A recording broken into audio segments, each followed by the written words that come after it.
Hi everyone, welcome back to the channel guys इस video में अपन अभी 9 सितंबर को जो आपका टैक्स का पेपर हुआ था उसमें जो आईडीटी का डिस्क्रिप्टिव पोर्शन था उसका अपन पूरा सोल्यूशन देखने वाले हैं। ठीक है, तो बिना किसी देरी के अपन फटाफट से चालू करते हैं। तो गाइस जो पहला क्वेश्चन था उसमें आपको क्या बोला था, जो कि हमेशा एक नॉर्मल क्वेश्चन आता है आपका आईडीटी का। आपको यहाँ पे you are required to compute the net minimum GST liability payable in cash after deduction of ITC, ठीक है, of ITC of by mister Karan for the month of February. तो फेब्रवरी महीने के लिए बताना था कि कितना आपको जीएसटी कैश में पे करना है। तो पहले आप क्या करोगे, यहाँ पे स्टेप 1 कि आपकी पूरी आउटवर्ड सप्लाईज का कितना आपका आउटवर्ड टैक्स लाइबिलिटी आ रहा था, माइनस आप उसमें से जितना भी आईटीसी ले सकते थे वो करोगे एंड आपका net amount payable in cash आ जाएगा। देखो सर, सबसे पहले दिया है कि करण जो है वो एक रजिस्टर्ड सप्लायर है कोची केरला में। ठीक है, मतलब इसने रजिस्ट्रेशन कहाँ करवाया है, कोची में। ठीक है, विच इज़ इन केरला। 5 फरवरी 2025 को इसने जारा एंटरप्राइजेस को कुछ गुड्स सप्लाई करे थे। ठीक है सर, जो कि एक अनरजिस्टर्ड पार्टनरशिप फर्म है इन बीकानेर राजस्थान। अच्छा जी, बीकानेर राजस्थान में किया था। ठीक है, एंड सामने वाला अनरजिस्टर्ड पार्टनरशिप फर्म है।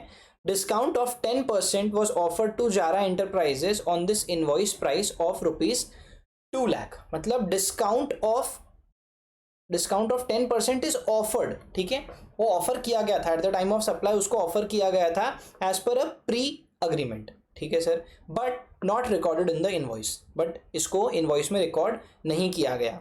Discount given for this invoice was by way of credit note on 28 फरवरी। कोई आपका 5 फरवरी का सप्लाई था जिसका at the time of supply आपने डिस्काउंट डिसाइड करके रखा था 10% की रेट पे देने वाले हो, बट उसको आपने इनवॉइस में रिकॉर्ड नहीं किया था। ठीक है सर, तो ऐसे केसेस में ये डिस्काउंट आपको अलाउ नहीं किया जाएगा टू, मतलब इसको डिडक्ट करने की कोई ज़रूरत नहीं रहेगी। अच्छा, अब अपन एक चीज़ देखो कि अपन जो ये गुड सप्लाई कर रहे हैं अपने रेसिपेंट को, वो रेसिपेंट कहाँ है सर, बीकानेर राजस्थान में। समझ में आ रहा है क्या? तो जब कभी भी गुड्स का होता है तो गुड्स जहाँ पे डिलीवर किए जा रहे हैं ना, that is the place of supply Rajasthan. अब राजस्थान में गुड्स अगर डिलीवर हो रहे हैं तो it is an interstate outward supply. Interstate outward supply है तो 2 लाख पे आईजीएसटी लगेगा 18% की रेट पे। ठीक है, ये हो गया पहला। यहाँ क्या करोगे, आईजीएसटी लगाओगे 18% की रेट पे 2 लाख रुपए के ऊपर। फिर बोला है कि you made a supply of machinery to cool and company registered in the state of Kerala. मतलब आपने कोई मशीन सप्लाई करी थी कूलन कंपनी को जो कि केरला में ही रजिस्टर्ड थी। ठीक है, तो अभी ऐसा लग रहा होगा इंट्रास्टेट होगा, बट आगे देखो, the machinery was installed at a factory site of cool and company in the state of Tamil Nadu as per the agreement. मतलब यहाँ पे इंस्टॉलेशन इन्वॉल्व है, और जब कभी भी इंस्टॉलेशन गुड्स का इन्वॉल्व होता है तो सेक्शन 10 के हिसाब से जहाँ पे उसका एक्चुअल में इंस्टॉलेशन हो रहा है that is the place of supply. तो यहाँ पे अपना प्लेस ऑफ सप्लाई तमिलनाडु होगा। अपन कहाँ पे है, केरला में। सप्लाई कहाँ कर रहे हैं, तमिलनाडु में। तो इंटरस्टेट सप्लाई होगा, और ये आउटवर्ड सप्लाई क्योंकि अपन मशीन बेच रहे हैं, यहाँ पे 18% का आईजीएसटी लगेगा। अच्छा, एक चीज़ अपन को, मैंने नीचे की डिटेल पढ़ी नहीं, आपको ओपनिंग बैलेंस भी दिया है आईटीसी का 1.5 लाख रुपए आईजीएसटी। ठीक है, 30,000 सीजीएसटी और एसजीएसटी में कुछ भी नहीं दिया। तो अब जब कभी भी आपकी टोटल टैक्स लाइबिलिटी आ जाएगी, उसके बाद आप जब आईटीसी अवेलेबल देखोगे तो उसमें आप ओपनिंग बैलेंस से शुरुआत करोगे, आईटीसी ऐड करके आपके पास कितना आईटीसी अवेलेबल है उस पर पहुंच जाओगे। सबसे पहले आपको क्या करना पड़ेगा, आईजीएसटी का हेड जो है उसको समाप्त करना पड़ेगा, फिर ही आप दूसरे हेड पे जाओगे। ठीक है sir, all the inward supplies use for the taxable outward supplies only. ठीक है, मतलब इसका ये है कि आप जो भी चीज़ें इनवर्ड खरीद रहे हो वो सारी चीज़ें आप यूज़ कर रहे हो आउटवर्ड सप्लाईज करने के लिए, एंड वो सारी की सारी टैक्सेबल है। तो जो भी आपने परचेजेस करी थी जिस पर आपने जीएसटी पे करा होगा उसका आपको आईटीसी मिल जाएगा। ठीक है sir, all the inward and outward supplies to be considered in the course of the intrastate. ठीक है, इसका क्या मतलब है कि सारी की सारी इंट्रास्टेट है, एक्सेप्ट जहाँ पे आपको प्लेस ऑफ सप्लाई से रिलेटेड कोई पॉइंट दिया है और उससे अपने को पता चल रहा है कि अपना place of supply outside the state है, तो वो इंटरस्टेट परचेज हो जाएगा। ठीक है, जैसा अभी हुआ। Subject to the information given above, conditions for availing ITC हमेशा की तरह फुलफिल हो रही है। All amount given above are exclusive of GST and green tax and any other tax wherever applicable. मतलब ऊपर जो भी अमाउंट दिए उसमें टैक्स का कोई भी अमाउंट इंक्लूडेड नहीं है। ठीक है, जीएसटी की रेट दी हुई है कि जब तक कुछ नहीं बोला है आप 9% या इंटरस्टेट के केस में 18% ही कंसिडर करके चलने वाले हो। ठीक है सर, तीसरे पॉइंट पे आ जाओ। आपने क्या किया है, सप्लाई किया है online educational journals on monthly basis to saint Peter's high school school को दिया है, situated in the state of Kerala. अब आप सोच रहे होगे कि दोनों भी केरला में है तो ये इंट्रास्टेट सप्लाई है, बिल्कुल ठीक है, कोई दिक्कत नहीं है, लेकिन ये टैक्सेबल होगा, ये एग्जेम्प्ट नहीं होगा। रीज़न एग्जेम्प्ट नहीं होने का ये है कि ये कोई कॉलेज या एजुकेशनल इंस्टीट्यूशन नहीं है जो आपको डिग्री कोर्स ऑफर करता है, ये एक स्कूल है और स्कूल आपको डिग्री कोर्स ऑफर नहीं करता। जब कभी भी अपन ऑनलाइन एजुकेशनल जर्नल्स किसी एजुकेशनल इंस्टीट्यूट को देते हैं जो कि अपने को डिग्री कोर्स ऑफर कर रहा है, तब वो सप्लाई एग्जेम्प्ट होता है, ये एग्जेम्प्ट नहीं होगा। This will be a intrastate taxable supply and यहाँ 25,000 पे 9% का CGST SGST लगने वाला है, ठीक है सर। उसके बाद में provided renting of his own commercial property situated at Thrissur Kerala to safe vault limited Kerala, मतलब केरला की एक कंपनी थी सेफ वोल्ट लिमिटेड, ठीक है, in which he is a independent director, जिसके अंदर करण सर क्या है, इंडिपेंडेंट डायरेक्टर हैं, ठीक है। इन्होंने अपनी खुद की कमर्शियल प्रॉपर्टी अपनी कंपनी को दे दी थी। अब यहाँ पे ये जो सर्विस ये दे रहे हैं, रेंट पे देने का अकोमोडेशन सर्विस दे रहे हैं, कहीं से भी ये कोई डायरेक्टर की कैपेसिटी में है क्या? जी नहीं सर, ये डायरेक्टर की कैपेसिटी में नहीं है, क्योंकि अपन ने रिवर्स चार्ज मैकेनिज्म में पढ़ा था कि जब कभी भी किसी कंपनी का डायरेक्टर कैपेसिटी में अपनी कंपनी को कोई सर्विसेज देता है तो वहाँ पे रिवर्स चार्ज मैकेनिज्म में कंपनी को GST भरना पड़ता है, बराबर है।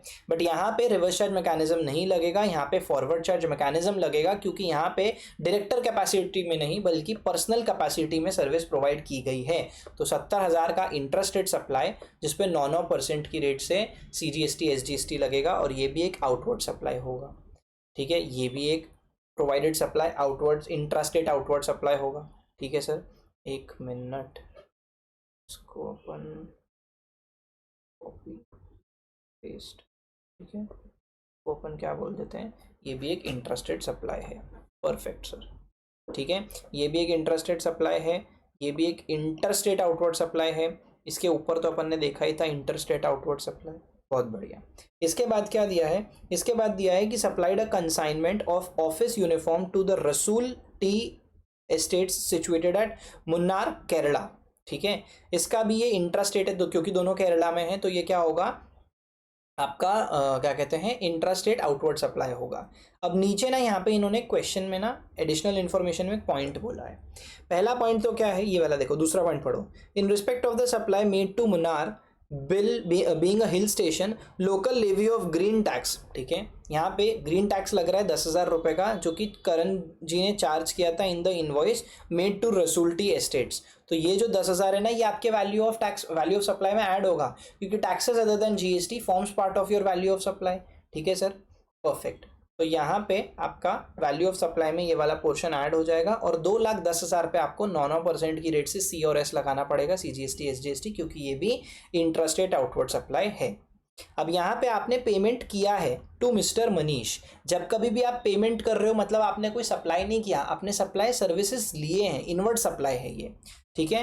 लेकिन पेमेंट किस चीज़ का कर रहे हो आप मनीष को? मनीष एक कॉन्ट्रैक्टर है बेंगलुरु का for the construction of staff quarters with in the factory premises, ठीक है। अब स्टाफ क्वार्टर्स, यहाँ पे आप इमूवेबल प्रॉपर्टी को अगर कंस्ट्रक्ट करने का सर्विस लेते हो ना, तो उसका आपको ITC नहीं मिलता, क्योंकि ये ब्लॉक होता है। हाँ, अगर कोई प्लांट एंड मशीनरी खरीदी होती, या प्लांट एंड मशीनरी के अलावा कोई और चीज़ अगर आपने, जैसे अगर उसका कैपिटलाइज नहीं करा होता, देखो अगर तो आप कैपिटलाइज नहीं करते हो तब तो आपको ITC मिल जाता है, बट अगर आप कैपिटलाइज करते हो उस केस में आपको प्लांट एंड मशीनरी पे ITC मिल जाता है। लेकिन उसके अलावा कोई भी चीज़ पे अगर आपको ITC चाहिए, देन इन दैट केस आपको ये चीज़ इंश्योर करना पड़ेगा कि आप उसके फर्दर सप्लाई के लिए कर रहे हो, ठीक है, मतलब आपने जो चीज़ कंज्यूम करी है वो उसके फर्दर सप्लाई के लिए की है।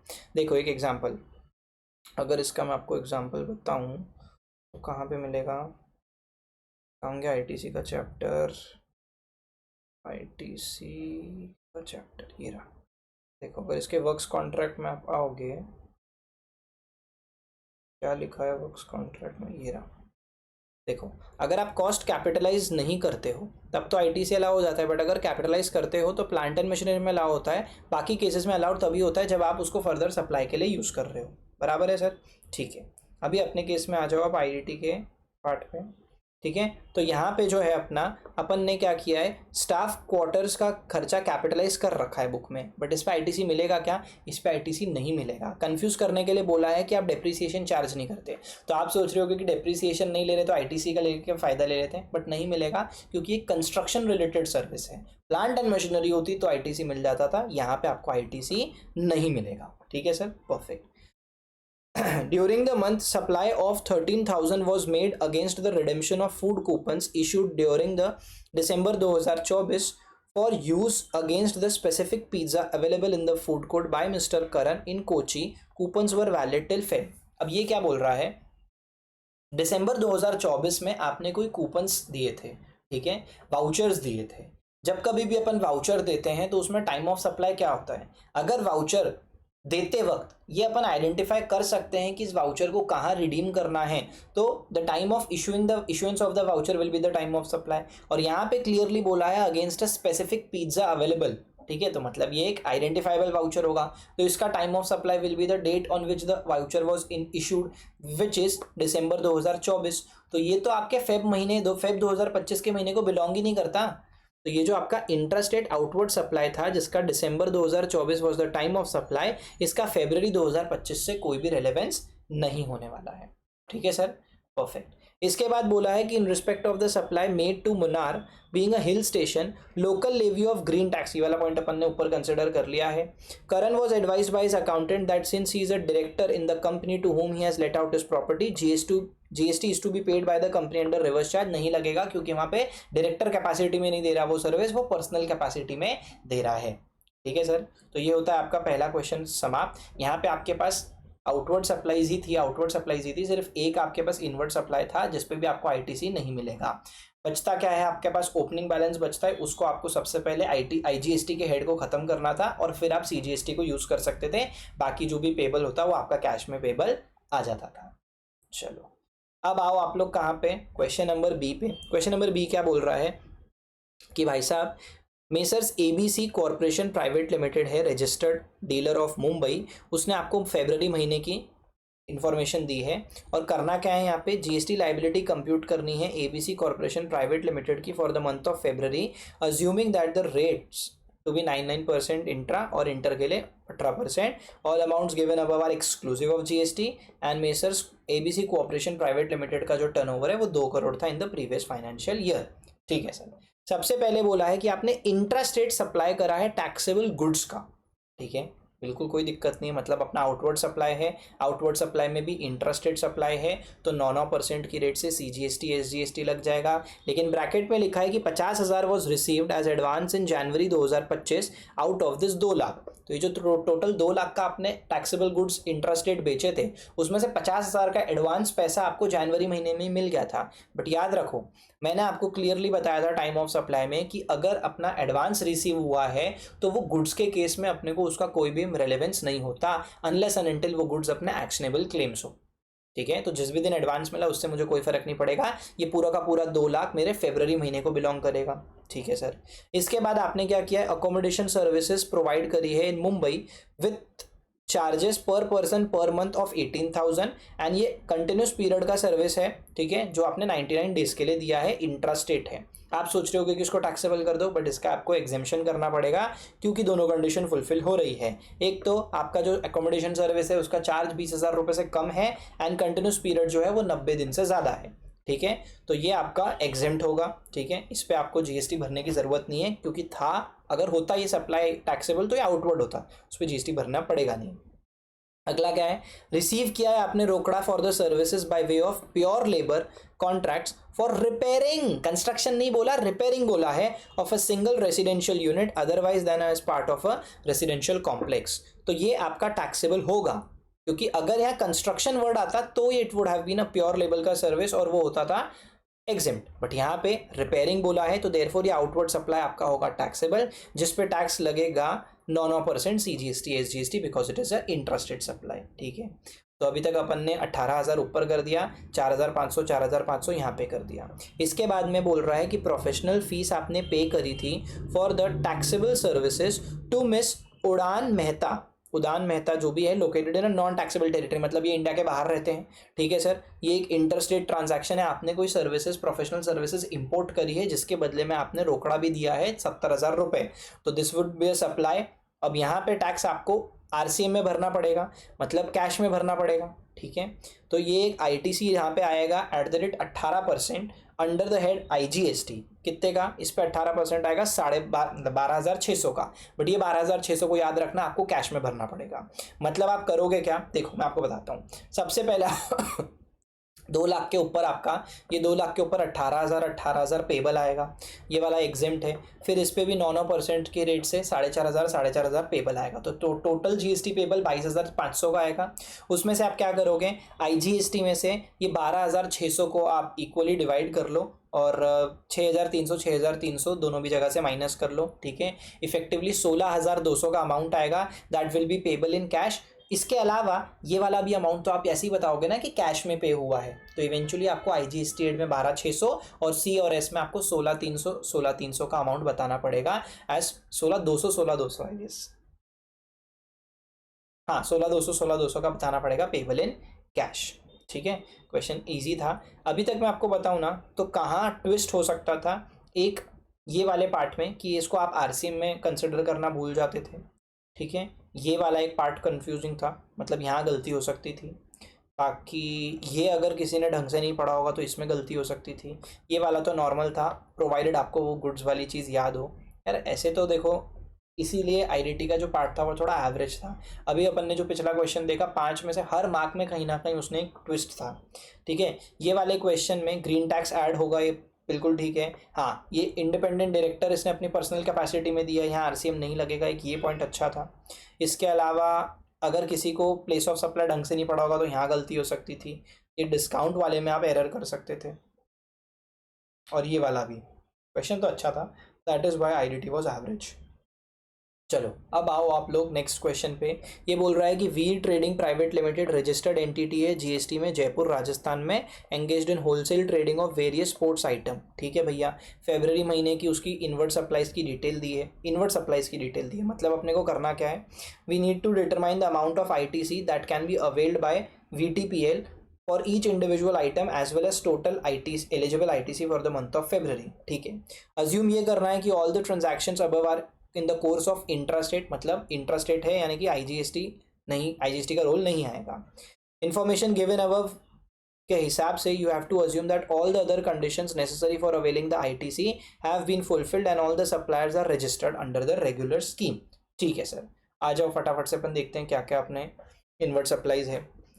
सबसे पहले as per the policy of the company, managing director of the company has taken the membership of the local sports club on behalf of the company. Company ने इसकी फीस, मंथली फीस जो है वो पे करी है, जिसपे 6% की रेट से सीजीएसटी एसजीएसटी लगता है। बताओ वीटीपीएल इसका आईटीसी ले सकती है क्या?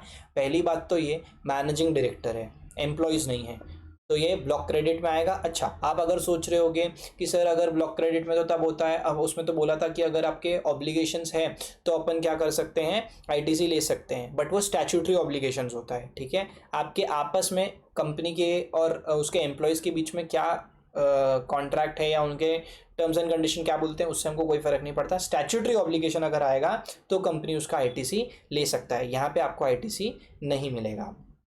अब ये वाला बहुत अच्छा पॉइंट था, purchase equipment from the original equipment manufacturer, ठीक है, of as an ex works contract basis on 26 February, ठीक है। इसमें क्या बोला है कि as per the terms of contract the goods are to be delivered by the OEM यानी कि original equipment manufacturer to the transporter on behalf of the recipient at the supplier's place of business, ठीक है, कोई दिक्कत नहीं है। But यहाँ बोल रहा है कि ट्रांसपोर्टर को देने की जिम्मेदारी किसकी है, मैन्युफैक्चरर की है। ओईएम ने ये हैंडओवर कर दिया था इक्विपमेंट को ट्रांसपोर्टर को 28 फरवरी को, लेकिन इक्विपमेंट वीटीपीएल को 2 मार्च को मिल रहे हैं। अपन ने आईटीसी में पढ़ा था कि गुड्स जब तक रिसीव नहीं हो जाते तब तक अपन आईटीसी ले नहीं सकते, लेकिन रिसेंट अमेंडमेंट के हिसाब से अगर आप कभी ओईएम वाले जो एक्सवर्क्स बेसिस पे ट्रांसपोर्टर को गुड्स हैंडओवर जब करते हैं ना, तो मान लिया जाता है कि रिसिपिएंट को गुड्स रिसीव हो चुके हैं, तो ऐसा माना जाएगा कि बायर ने भी रिसीव कर लिया है यानी कि वीटीपीएल ने। देयरफॉर इसके ऊपर आईटीसी जो है 6% सीएनएस का 10 लाख के ऊपर मिल जाएगा अपने को, ठीक है, ब्लॉक नहीं होगा। एप्लीकेबल रेट ऑफ जीएसटी यहाँ पे दिया हुआ है 6% का, ठीक है, तो ये this will not be blocked.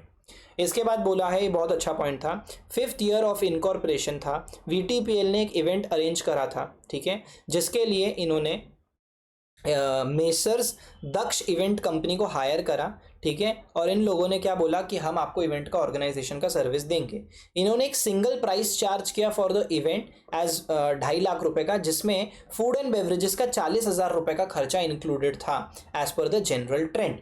इसका ये मतलब है कि भाई साहब अपन जब वीटीपीएल को यानी कि अपने जो रेसिपेंट है उसको जब इवेंट ऑर्गेनाइज करवाना था तो इन्होंने किसी की सर्विसेज ली, वो थे मेसर्स दक्ष कंपनी, दक्ष इवेंट कंपनी, ठीक है। अब यहाँ पे जब कभी भी ऑर्गेनाइजेशन ऑफ एन इवेंट की सर्विस होती है, ठीक है सर, तो इवेंट कहाँ पे हो रहा है, ऐसा कुछ बोला है क्या? नहीं, वो कुछ नहीं बोला, CGST SGST बोला, ठीक है, मतलब सेम स्टेट में। जब कभी भी इवेंट ऑर्गेनाइजेशन होगा तो इन्होंने बोला है कि ये इवेंट वालों ने ना सिंगल प्राइस चार्ज किया है for the event as 2.5 lakh रुपए which is inclusive of food and beverages, food charges of 40,000 as per the general trend.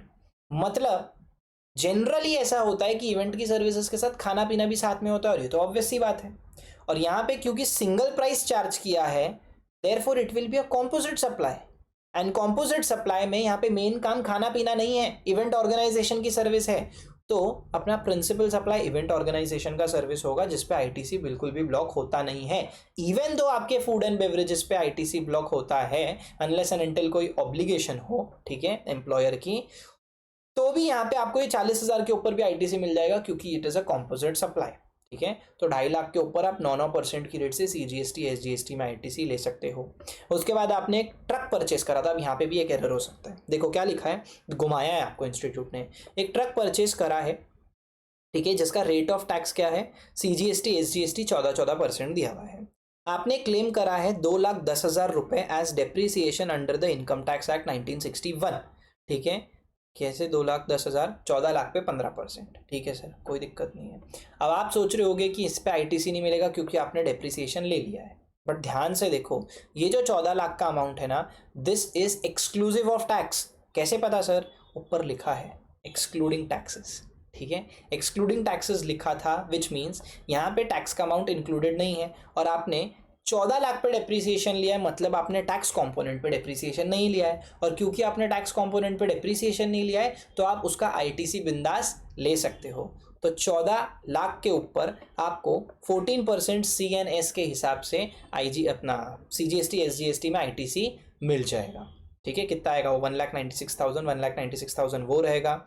फिर यहाँ पे 9% रहेगा, कितना, 25,000 का 2,500 कम कर लो तो 22,500 ये हो जाएगा। 22,500 के बाद ये ब्लॉक था, और इस पर 6% 60,000, ये 60,000, उसके बाद 256 और 278,500, 278,500 C एंड 278,500 SGST, इतना आपका ITC आपके पास अवेलेबल होने वाला है, ठीक है सर, परफेक्ट। इसके बाद में प्लेस ऑफ सप्लाई बोला था 5 मार्क के लिए प्लेस ऑफ सप्लाई आएगा, आया है, देखो क्या आया है प्लेस ऑफ सप्लाई में, आपको बताना है, प्लेस ऑफ सप्लाई डिटरमाइन करना है फॉर मिस्टर मुकुल जो कि एक बैंक मैनेजर है, and is transferred from Calcutta West Bengal to Jodhpur Rajasthan, ठीक है। उसकी फैमिली रहती है रांची में, धोनी जी के स्टेट में। He hires Fastman couriers private limited as a registered company in Calcutta to transport his household goods from Ranchi to Jodhpur. मतलब जो उसके फैमिली वाले रांची में रहते हैं उनको सबको भी रिलोकेट करना था कैलकाटा, तो इसके लिए उसने ट्रांसपोर्ट की सर्विसेज ली। अब यहाँ पे क्या होता है, प्लेस ऑफ सप्लाई कैसे पता चलता है? प्लेस ऑफ सप्लाई पता चलता है कि अगर तो अपना ऐसे केस में रेसिपिएंट रजिस्टर्ड होता है तो उसके लिए location of the recipient is the place of supply, but अगर वो अनरजिस्टर्ड होता है तो जिस जगह पे गुड्स हैंडओवर किए जाते हैं ना कुरियर एजेंसी को, that is the place of supply. अब यहाँ पे मुकुल अगर रजिस्टर्ड होता तो वेस्ट बंगाल होती प्लेस ऑफ सप्लाई, क्योंकि वो वहाँ पे रजिस्टर्ड होता है, और अगर वो अनरजिस्टर्ड होता तो ऐसे केसेस में जहाँ पे गुड्स हैंडओवर हो रहे हैं वो होगा place of supply, that is Jharkhand. और इस केस में झारखंड ही होगा, क्योंकि यहाँ पे मुकुल के लिए ना बैंक मैनेजर बोला और कहीं पे भी बोला नहीं है कि वो रजिस्टर्ड है, ठीक है। तो अपन यही अज्यूम करेंगे कि वो अनरजिस्टर्ड है, एंड रांची और Jharkhand is the place of supply. दूसरा बोल रहा है कि मेसर्स रवि बिल्डर्स है पुणे महाराष्ट्र के, जिन्होंने मेसर्स बिल्डर एंड कंपनी जो कि एक आर्किटेक्चरल फर्म है registered under GST law at Ahmedabad Gujarat, ठीक है, उनसे सर्विसेज ली है for designing an architectural plan for a 21 floor building to be constructed by them in Canada. Immovable property से रिलेटेड अगर कोई सर्विस है तो उसमें प्लेस ऑफ सप्लाई होता है location of the immovable property. But अगर वो लोकेशन आउटसाइड इंडिया हो then in that case location of the recipient is the place of supply, and यहाँ पे रेसिपिएंट है मेसर्स रवि बिल्डर्स जिनका लोकेशन है Pune Maharashtra, therefore Pune Maharashtra will be the place of supply. समझ में आया क्या? अब देखो अगला क्वेश्चन, ठीक है। मंथ ऑफ फरवरी 2025 में Venkatesh started supply of both goods and services, ध्यान से देखना, both goods and services from the state of Rajasthan and Tripura, ठीक है। उसके स्टैटिस्टिक्स दिए थे फरवरी महीने के, राजस्थान के लिए, त्रिपुरा के लिए। आगे बढ़ने से पहले बता दूं, राजस्थान में एप्लीकेबल थ्रेशोल्ड लिमिट कितने की लगेगी भाई साहब? गुड्स एंड सर्विसेज दोनों हैं, और जहां जहां सर्विस आ जाता है वहां 20 लाख की बात होती है, तो राजस्थान में तो 20 लाख। बट एमएमटी नागालैंड, ठीक है, एमएमटी मणिपुर मिजोरम त्रिपुरा, वहां पे लिमिट लगती है 10 लाख की, ठीक है सर। चाहे गुड्स हो चाहे सर्विस, जीएसटी ने 10 लाख को पुकारा, ठीक है सर। अब यहाँ पे क्या बोला है, इंट्रा स्टेट सप्लाई है टैक्सेबल सप्लाईज 11 लाख की राजस्थान से, 5 लाख की त्रिपुरा से। Intra state sale by mister Venkatesh as an agent of Ganesh enterprises, जो कि एक नॉन टैक्सेबल है, ठीक है, लाख रुपए ये हो गए। Intra state supply of non taxable goods 2 lakh रुपए के, ठीक है, राजस्थान से आपने इंट्रा स्टेट नॉन टैक्सेबल यानी कि एग्जेम्प्ट सप्लाई किया है, ओके। राजस्थान की स्टेट में इंट्रा स्टेट जो टैक्सेबल सप्लाई आपने करे थे, ठीक है, टैक्सेबल वाले यानी कि ऊपर 11 लाख वाले, it includes commission received as an insurance agent from an insurance company worth ₹50,000। आपने एज अ इंश्योरेंस एजेंट किसी इंश्योरेंस कंपनी को सर्विसेज दी थी, ठीक है सर, आपने सर्विसेज दी है, okay. Insurance agent insurance company को जब सर्विस देता है तो उस पर लगता है reverse charge mechanism. Aggregate turnover में अपन क्या बोलते हैं कि अपन ने जो भी रिवर्स चार्ज मैकेनिज्म में आने वाली इनवर्ड सप्लाईज है ना, उसको अपन कंसिडर नहीं करते, बट जो अपन सप्लाई कर रहे हैं आउटवर्ड सप्लाई रिवर्स चार्ज में, उसको तो अपन कंसिडर करेंगे ना। तो यहाँ पे भी अपन क्या करेंगे, अपने रिवर्स चार्ज मैकेनिज्म सप्लाई जो है it will be included in the aggregate turnover. तो ये जो 50,000 ऊपर 11 लाख में इंक्लूडेड है उसको माइनस करने की जरूरत नहीं है। त्रिपुरा की स्टेट से जो आप टैक्सेबल सप्लाईज 5 लाख की कर रहे थे, it includes inward supply of services which is taxable under reverse charge, यानी कि लाख रुपए की ऐसी सर्विसेज थी जिसपे इनवर्ड सप्लाई थी और उस पर आप रिवर्स चार्ज मैकेनिज्म में टैक्स भरते थे, तो ये भी आपके एक्सक्लूडेड होगा फ्रॉम द एग्रीगेट टर्नओवर, ठीक है सर। तो यहाँ पे ये 5 लाख से लाख रुपए हट जाएगा, 4 लाख रहेगा आपका त्रिपुरा से, 11 लाख हो गए, 1 लाख हो गए, 2 लाख हो गए, तो ये हो गए 14 लाख, ये हो गए 4 लाख। टोटल एग्रीगेट टर्नओवर जो आपका आ रहा है, सॉरी एग्रीगेट टर्नओवर जो आ रहा है वो आ रहा है 18 लाख का। For the sale by mister Venkatesh in the capacity of the agent for mister Ganesh for Ganesh enterprises the invoice was issued in the name of Venkatesh only. भैया जब एजेंट खुद के नाम पे इनवॉइस इशू करके देता है तो वो प्रिंसिपल एजेंट के बीच में सप्लाई माना जाता है कि नहीं? परफेक्ट। चलो इसके बाद बोला है कि अब figures are excluding GST and amount given to be considered as value determined, ठीक है। हाँ, आपको करना क्या, एग्रीगेट टर्नओवर कंप्यूट करना, अपन ने निकाल लिया 18 लाख का। बोला है कि बताओ वेंकटेश लायबल होगा क्या टर्नओवर रजिस्ट्रेशन के लिए? भाई साहब रजिस्ट्रेशन की लिमिट 20 लाख की होती है या 10 लाख की होती है, यहाँ पे एप्लीकेबल थ्रेशोल्ड लिमिट 10 लाख की होगी क्योंकि अपन कोई छोटी स्टेट से भी काम कर रहे हैं, तो therefore yes he will be eligible और he will be liable for registration, ठीक है। आगे बोला है बताओ आपका आंसर इन 2 चेंज होगा क्या और या नहीं होगा अगर त्रिपुरा की स्टेट से वेंकटेश जी जो है he is engaged only in the intrastate supply of exempt goods under and other information will remain same, ठीक है। अब देखो यहाँ पे एक थोड़ा सा कैच है, इन्होंने क्या बोला है, क्या आपका आंसर चेंज होगा सेकेंड वाले पोर्शन में अगर आप त्रिपुरा से जो सप्लाई कर रहे हो वो सिर्फ और सिर्फ एग्जेम्प्ट गुड्स की है एंड बाकी जो आपकी इंफॉर्मेशन है इट रिमेन्स सेम। अब अगर आपने जो भी एग्जेम्प्ट सप्लाई करी है, ठीक है, वो अगर एग्जेम्प्ट है तो बेसिकली यहाँ पे हमारा आंसर चेंज होगा क्या? बिल्कुल होगा। क्यों होगा चेंज? क्योंकि अब हमारा जो एग्रीगेट टर्नओवर है इट विल बी 14 लाख, तो ये तो 20 लाख से कम है। एंड सिंस एक सेकेंड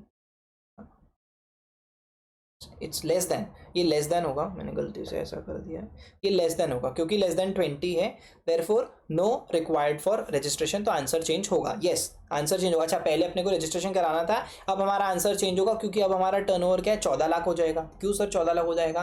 क्योंकि अब अगर हम त्रिपुरा से सिर्फ और सिर्फ एग्जेम्प्ट सप्लाई कर रहे हैं तो वहाँ से हम ये क्यों कंसिडर करेंगे कि हमको वहाँ से तो हमको रजिस्ट्रेशन लेने की ज़रूरत ही नहीं है। हमको रजिस्ट्रेशन सिर्फ और सिर्फ अब चेक करना है for the state of Rajasthan, और वहां पे हमारा एग्रीगेट टर्नओवर 14 लाख का है, which is less than 20 lakh, therefore we are not required for registration.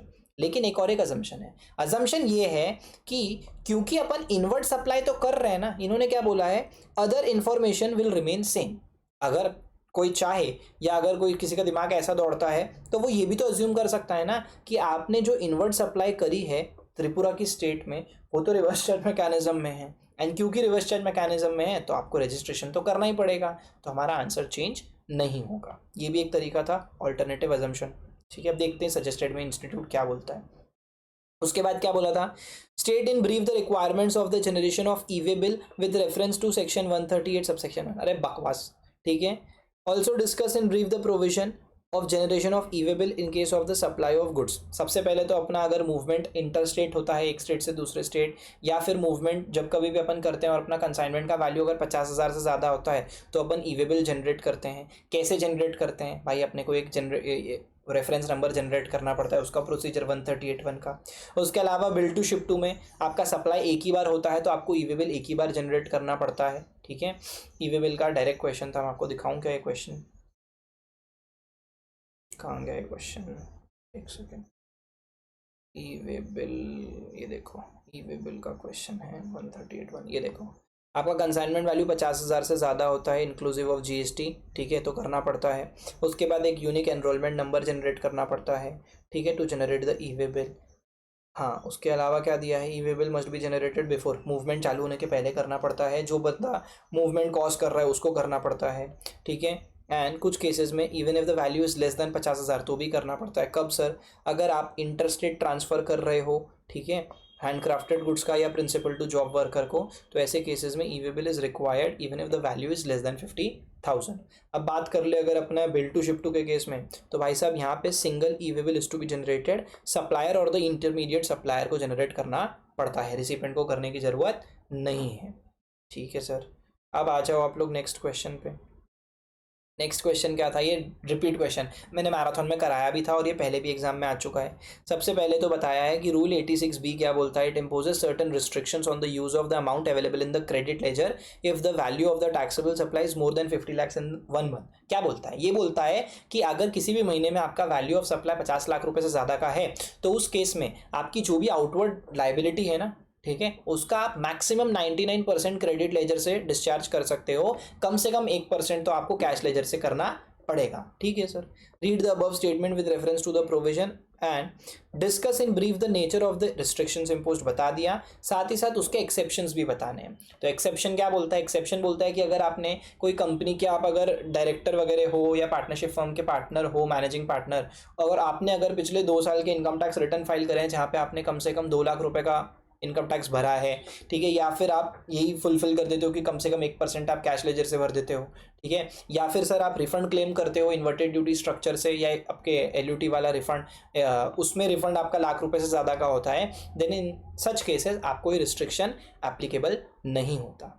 ठीक है सर, और लास्ट क्वेश्चन जो था वो क्या बोलता है कि a tax payer can not file R1 before the end of the tax period. गलत बोल रहा है, कुछ केसेस में बोल कर सकता है। अच्छा, आगे बोला भी है कि एक्सेप्शन ऑफ द स्टेटमेंट बता दो, तो एक्सेप्शन क्या है, अगर हमारा रजिस्ट्रेशन पहले ही कैंसिल हो रहा है तो हम पहले ही उसका R1 फाइल कर देंगे, और कैजुअल टैक्सेबल पर्सन का जो वैलिडिटी पीरियड होता है 90 दिन का, अगर वो पहले खत्म हो रहा है ड्यू डेट के, तो वो टैक्स पीरियड के पहले before the end of the tax period भी अपना R1 जमा करवा सकता है।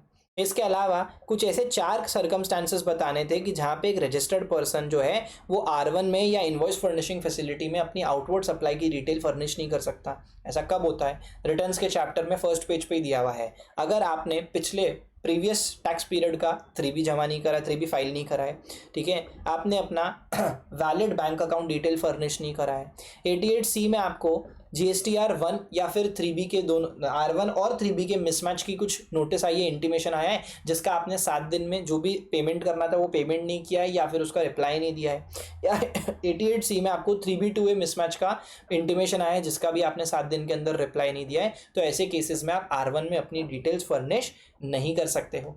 समझ में आया, रिटर्न्स का चैप्टर 5 मार्क का क्वेश्चन। फिर से रजिस्ट्रेशन का एक क्वेश्चन आया था और ये वाला बहुत बढ़िया क्वेश्चन पूछ लिया इन्होंने।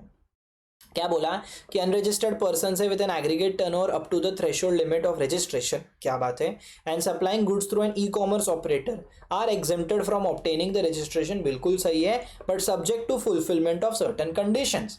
आपको कोई भी 5 कंडीशंस बतानी थी तो भाई साहब मैंने यहाँ आंसर ही चिपका दिया है। क्या है ये बोलो, देखो क्या बोलता है पॉइंट कि भैया persons who are making intrastate supply of goods through e commerce operator who is required to collect TCS and इनका एग्रीगेट टर्नओवर इस साल में और पिछले साल में एप्लीकेबल थ्रेशोल्ड लिमिट से अगर एक्सीड नहीं होता so they are exempted from GST registration but subject to certain conditions. और वो कंडीशंस क्या है, आपने इंटरस्टेट सप्लाई नहीं करना, ठीक है, सप्लाईज जो भी करोगे वो एक ही स्टेट के अंदर करना, ठीक है, आपके पास वैलिड पैन होना चाहिए एंड सप्लाई करने के पहले ई कॉमर्स ऑपरेटर के थ्रू कॉमन पोर्टल पे आप पैन, अपना प्लेस ऑफ बिजनेस और स्टेट जहाँ पे आप सप्लाई कर रहे हो वो डिटेल दे देना, पैन सक्सेसफुली वैलिडेटेड होना चाहिए, एक एनरोलमेंट नंबर आपके पास आना चाहिए, एक ही एनरोलमेंट नंबर रहेगा एक स्टेट यूनियन टेरिटरी में, सप्लाई जो है it cannot be made without obtaining an enrolment number and person जो कि सब्सिक्वेंटली जिसको रजिस्ट्रेशन ग्रांट कर दिया जाता है अब उनको एनरोलमेंट नंबर रखने की ज़रूरत नहीं है, वो इनवैलिड होगा,